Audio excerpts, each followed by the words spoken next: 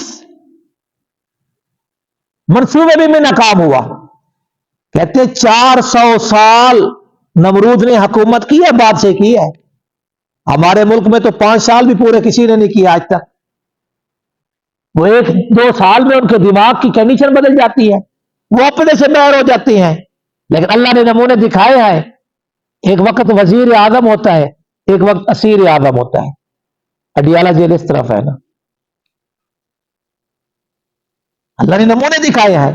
میری بات کو سیاسی رنگ نہ دینا، میں اللہ کی قدرت بتانا چاہتا ہوں کہ 400 سال حکومت کی، اس ربوبیت کا دعویٰ کر دیا، اور یہاں تو 4 سال بھی مشکل سے گزارتے ہیں، اور وہ بھی چین سکون کا نہیں ہوتا، عوام کا بھی خطرہ ہوتا ہے اور کئی اداروں کا خطرہ ہوتا ہے۔ اپوزیشن بھی کوئی نہیں، حزب اختلاف بھی کوئی نہیں، سوال ہی پیدا نہیں ہوتا۔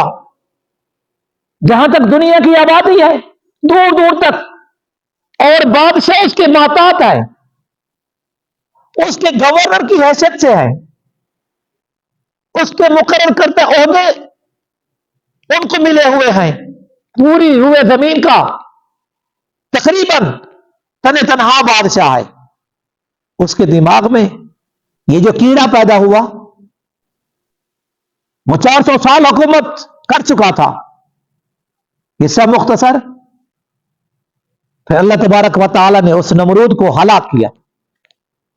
اللہ تبارک و تعالی نے مچھروں کی فوج بھیجی، جو آئے، ان کے جو فوج تھی ان کا چمڑا، اس کا گوشت، ان کا خون چوس لیا، ہڈیوں کے ڈھانچے چھوڑ دیے، اور ایک مچھر اس کے ناک میں گھس گیا، اور بعض کتاب میں لکھا ہے وہ چھینک مارتا تو وہ نکل آتا وہ مچھر، پھر دوبارہ چلا جاتا۔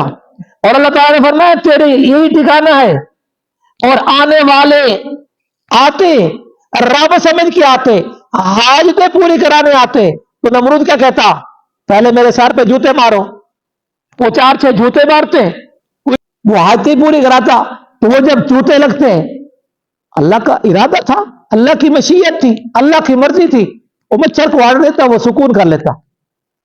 پھر مچھر حرکت کرتا، اس کے دماغ میں تکلیف ہوتی۔ تو بہرحال یہ تفسیری روایات ہے، تو اللہ تبارک و تعالی نے آگ کو براہ راست حکم دیا۔ اللہ تبارک و تعالی کہتے ہیں وَأَرَادُوا بِهِ كَيْدًا، ابراہیم علیہ السلام کو جلا دینے کا جو برا ارادہ کیا تھا، فَجَعَلْنَاهُمُ الْأَخْسَرِينَ، ہم نے ان کو خسارہ اٹھانے والا بنا دیا، ان کو ناکام کر دیا۔ وَنَجَّيْنَاهُ وَلُوطًا إِلَى الْأَرْضِ الَّتِي بَارَكْنَا فِيهَا لِلْعَالَمِينَ، اللہ تعالیٰ کہتے ہیں ہم نے ابراہیم علیہ السلام اور آپ کے بھتیجے لوط علیہ السلام کو نجات دی۔ لوط علیہ السلام ہاران کے بیٹے تھے، ہاران ابراہیم علیہ السلام کے سگے بھائی تھے، اس کا تذکرہ پیچھے کر چکا ہوں۔ ابراہیم علیہ السلام پر لوط علیہ السلام بھی ایمان لے آئے تھے، اور آپ کی چچا زاد حضرت سارہ وہ بھی ایمان لے آئی تھی، اور بعض روایتوں میں آتا ہے کچھ اور لوگ بھی ایمان لے آئے۔ اللہ تبارک و تعالی نے تذکرہ کیا، اللہ تعالیٰ نے فرمایا وَنَجَّيْنَاهُ وَلُوطًا إِلَى الْأَرْضِ الَّتِي بَارَكْنَا فِيهَا لِلْعَالَمِينَ، ہم نے ابراہیم علیہ السلام اور آپ کے بھتیجے لوط علیہ السلام کو نجات دی اس سرزمین کی طرف جہاں اللہ نے برکتیں رکھی تھی۔ اس سے مراد شام کی، فلسطین کی سرزمین ہے۔ تو انشاءاللہ پھر ابراہیم علیہ السلام یہاں سے ہجرت کریں گے، ابراہیم علیہ السلام کی ہجرت کا آگے تذکرہ آئے گا، تو انشاءاللہ اس کا بھی تذکرہ کریں گے۔ اللہ تبارک و تعالی آپ کو اور آپ کے بیماروں کو صحت عطا فرمائے، دین دنیا کے لحاظ سے صراط مستقیم نصیب فرمائے۔ اللہ تعالی آپ کو اپنی حفظ و امان نصیب فرمائے۔ اللہ تبارک و تعالی ہمارے ملک والوں کو، ملک والے جو بیرون ہیں، اللہ تبارک و تعالی ان کو بھی اپنی حفظ و امان نصیب فرمائے۔